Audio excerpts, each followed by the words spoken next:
Welcome back, brave souls, to another chilling journey into the realm of the unknown. Tonight, we delve into the darkness that lurks just beyond the edges of our reality. So grab a blanket, lock your doors, and prepare to be consumed by the sinister tale that awaits. The wind whispered through the twisted iron gates of the cemetery, sending shivers down my spine as I stepped inside. It was a moonless night, the darkness broken only by the dim glow of the streetlights in the distance. I had always been drawn to the eerie tranquility of graveyards, finding solace in the stillness that surrounded the resting souls. Little did I know that this visit would lead to a haunting that would forever change me. As I wandered through the rows of tombstones, my heart heavy with thoughts of my own mortality, a distant rustling caught my attention. It was as if the very air held its breath. A figure emerged from the shadows, clad in tattered robes that seemed to dance with the wind. My pulse quickened, and a cold sweat formed on my brow as the figure drew closer. The ghost was a ghastly sight to behold, its face pallid and translucent, eyes like twin orbs of pale fire. Its voice, when it spoke, echoed with an otherworldly resonance that sent a chill down my spine. "You shouldn't have come here," it whispered, a hint of sadness in its voice. Fear paralyzed me, but curiosity compelled me to reply, "Who are you?" The ghost's hollow eyes bore into mine. "A lost soul, trapped between realms. And now you are too." With those words, the ghost extended a bony hand toward me, and an ethereal chill enveloped me. I felt a sensation akin to being pulled into a vortex.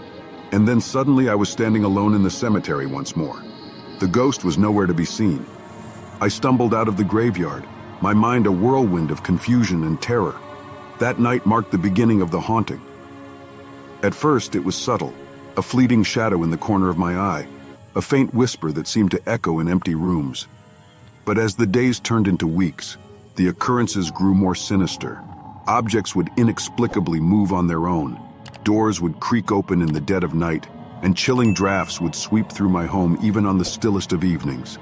Sleep became a distant memory, as I was plagued by nightmares, visions of the ghost's pale eyes and mournful voice.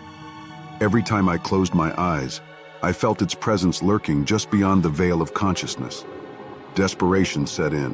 I sought the help of paranormal experts, mediums, and even priests, but nothing could dispel the ghostly presence that had become my constant companion.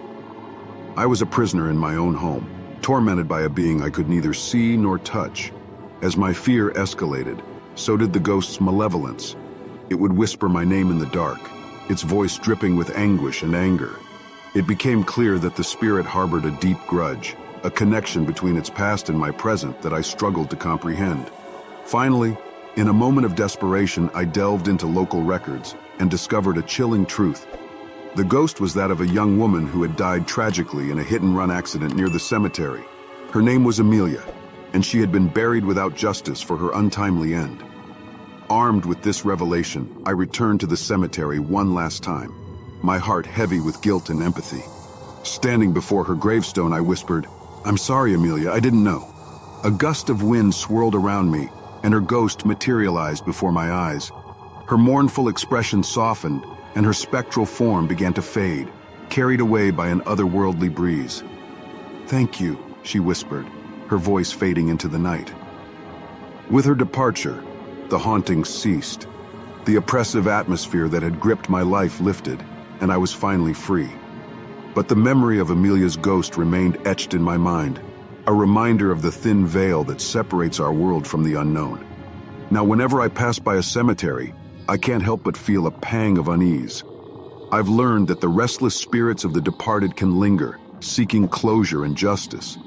And though I've escaped the clutches of a ghostly tormentor, I carry with me the haunting realization that the world of the living and the realm of the dead are intertwined in ways we can't fathom, until perhaps we're confronted with a ghost that follows us home from the cemetery. And there you have it, my intrepid viewers, a tale that sends shivers down the spine and leaves an indelible mark on your psyche. As the echoes of this nightmare continue to reverberate, remember, the darkness is always just one step behind. Until next time, don't forget to like and subscribe for more hair-raising tales.